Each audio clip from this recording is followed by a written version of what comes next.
I've been a little bit scarce on the camera lately. Truth is, I'm pretty much fed up. I really am. It seems to me that what was once considered completely ridiculous, it now seems to be acceptable. And most ideas that were totally outlandish at one point in time have now become reality and truth. It's just, I can't deal with it anymore, man. So I've kind of been laying back here, trying to be quiet. I don't want to get my neck stuck out and start talking about this, that, or the other thing. There's too many morons out there that think they know exactly what all this is all about. So, but as I have told other people in the past, I live on the same planet with the rest of you, but I don't live in the same world. Not even close. Not even close. My world's in a different place. Yeah, and so those of you who have listened to the channel for years know that every once in a while around Halloween, I'll get out and start telling some of my creepy stories. They have nothing to do with guitars or gardening, just stuff, story. And so you probably noticed that I have had a few videos that I posted stories about some of my UFO sightings in the past. Now, other than stories for Halloween, I generally never talk about this stuff in public. I don't want to be considered a tinfoil hat man from the hills, The government has managed over years to propagandize the UFO phenomenon so that most people who would discuss it seriously are considered morons. Well, that's all changed. Like I said, a lot of what was ridiculous is now mainstream. U.S. Navy has definitely come forward and said, hey, look, we don't really know who's piloting the things, but they're there.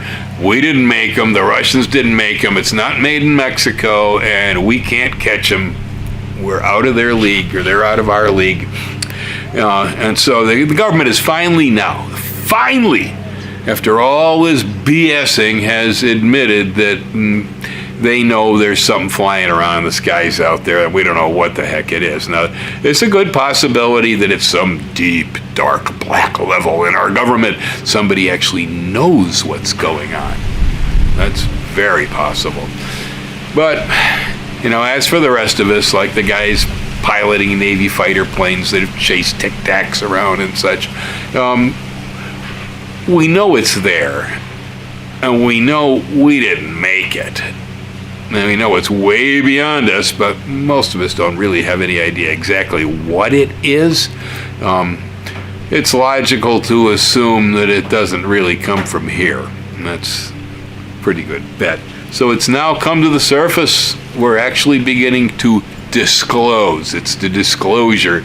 The government has gathered files, photographs, information, blah, blah, blah, blah, blah, for years and years and years on this subject. They knew it was out there the whole darn time, but they don't know how to talk about it because obviously these things will fly in and out of our airspace and we have no control. None. Now, that's a security risk, right?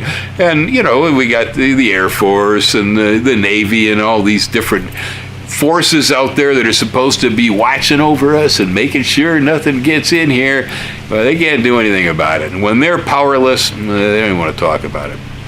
That's really the case. Now, there's been a change recently. We have discussed that some of this information would be disclosed, and a lot of it has been. Most of it's heavily redacted. You can't tell who's who or what's what on a lot of it. But the government has admitted it exists. That's special, and that's also very scary from my viewpoint. I don't know who the creatures who pilot the crafts are, or how they think, or what they want, or why they're here.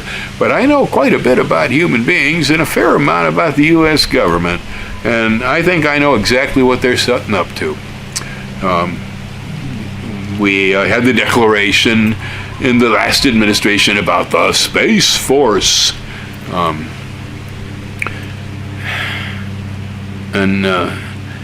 I am afraid that what's going to happen with all of this is as disclosure moves forward, obviously, there's going to be a huge amount of people who have not been able to accept this idea to begin with. And this is going to frighten the living hell out of them.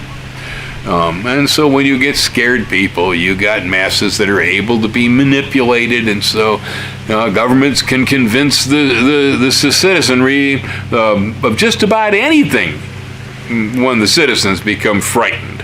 And I think a vast majority of us, as disclosure moves forward, will become frightened when we face the fact that we're not alone in the universe. And we're probably not alone in a lot of ways too, because I have a long history of watching UFOs. As most good gardeners know, we keep our nose down to the dirt a lot. So I'm looking down all the time. The crud under my fingernails shows how much time I spend in the soil. But every once in a while, I'll stand up in the middle of the garden, wipe the sweat off my brow, and look up at the heavens and give thanks for all the great stuff. That's when I see them. Not when I'm looking down, but because I spend a lot of time outside. I have seen a lot of craft or phenomenon that weren't built here. A lot of them. I've almost lost count at this point. Being an amateur astronomer, spending a lot of time staring at the sky, I suppose helps, but spending most of my life outdoors, standing in a field instead of in a building, and I like to look up. Looking up, I guess, is not a real normal human thing. A lot of people just don't do it much. Hurts the neck. I tend to do it a lot, and so I've seen a lot of stuff out there. It wasn't made in Taiwan. It came from somewhere. I don't know. But the level of technology that it demonstrates is so far beyond us, that we're not even close as far as being able to understand how these machines work. And so the fear involved will allow governments to manipulate fear. And so my concern here is that as disclosure comes forward, it will be seen as a threat. I don't know why they're here. I don't know what they want. I wouldn't even make up any stories around it. Clueless. But they've been around for quite a while, and it doesn't seem like they've caused any particular problem. We certainly haven't had an invasion, of aliens or anything on that order. So whatever the heck they're up to, we might not like it, but I don't know how afraid of it we need to be. It does not seem overtly hostile. And so I'm afraid that our government is going to convince us that it is. That's going to allow them to pile enormous amounts of money into the military-industrial complex and build up an entire agency in our military known as the Space Force. It'll be out there to settle territory disputes on Mars and on the moon as we begin moving off planet and colonizing. There'll be issues between humans, but I actually believe that its major purpose for being is as a tool to manipulate public understanding and be able to draw a whole lot of money into one more way to create death, which is what we're really good at. The United States is the king and queen of death on planet Earth. Our industry, number one product is death. This is what we do, like it or not. Like I said, I'm on the same planet, but I don't live in that same world because I'm not a person who's afraid of anything.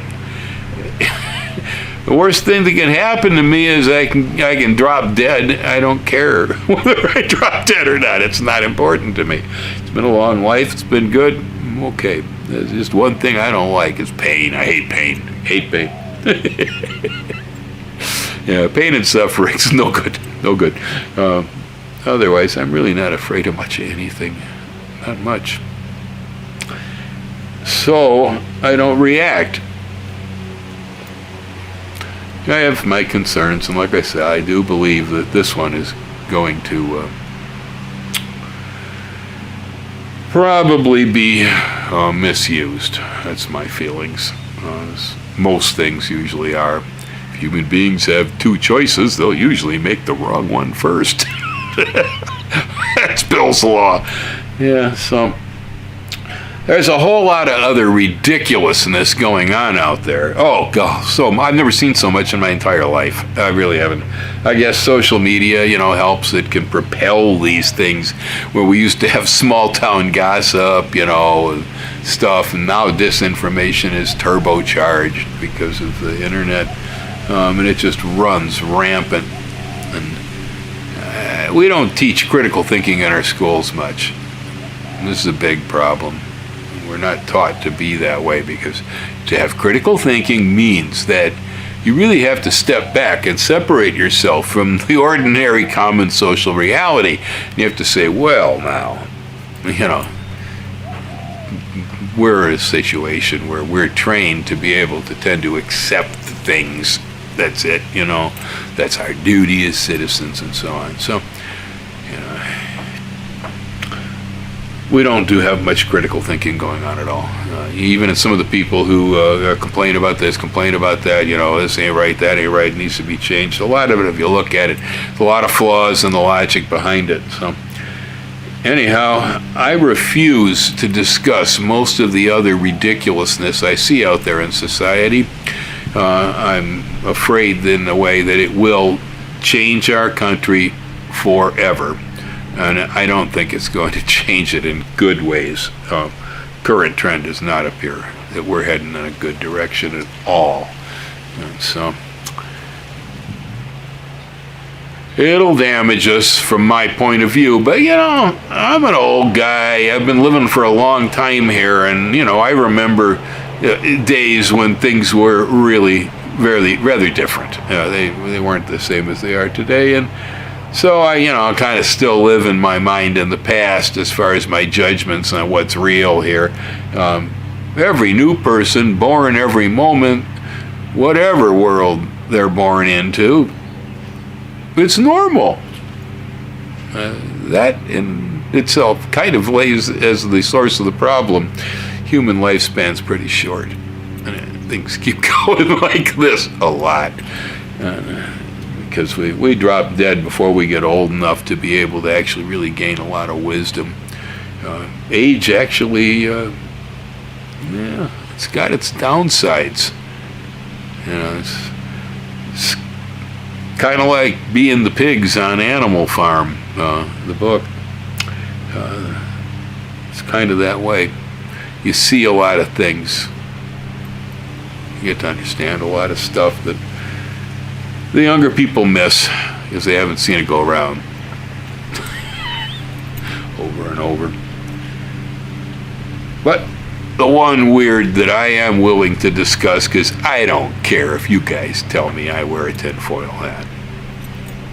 Yeah. I know what I saw. Some cases, I've been close enough to some of these craft that I probably could have hit them with a league ball and a bat. That close. I'm bad at measuring distance in feet, if you ask me. The fish were always this big, but it was close. One of the craft was so close that it was a machine. One swap gas, folks, and it wasn't our technology either. So, and there's so many different types of craft. This is what kind of gets me wondering about it all. I seriously doubt that whatever creatures are these crafts change their craft like the latest model of Chevrolet, and there's always a different version of it out there. There seem to be so many different versions of this sort of technology in our atmosphere. I got a feeling there's a whole lot of different creatures also. In other words, we're not just, one race here on Earth. There's a lot of them. Who knows where they come from? They could even been here all along. We pretty well proved the moon rings like a bell when we dropped probes on it in the past, and it just kept reverberating for hours. It tends to lead you to believe that it might be hollow. That's a good place to hang out, I guess. We don't get there very often. Anyway, aloha. Y'all hang loose. Be careful. Take care of yourselves. Take care of your families. See that they're protected. Try to do whatever it is that seems like it may be for the public good, for a larger picture. You're always going to start with your own personal universe, which sits right here. I am the center of my own universe. But there's the rest of it out there around me, and everything else is affected by me and affects me. Nothing is an island. And so I would suggest we try to remember that from an island here, one of the favorite islands on Earth in Hawaii. We have a good lesson here, I think, when we're all kind of stuck together on 4,000 square miles of land. Got to kind of look out for each other. That attitude may be lacking off island a bit these days. Yeah. Watch out for the folks around you. Hang loose.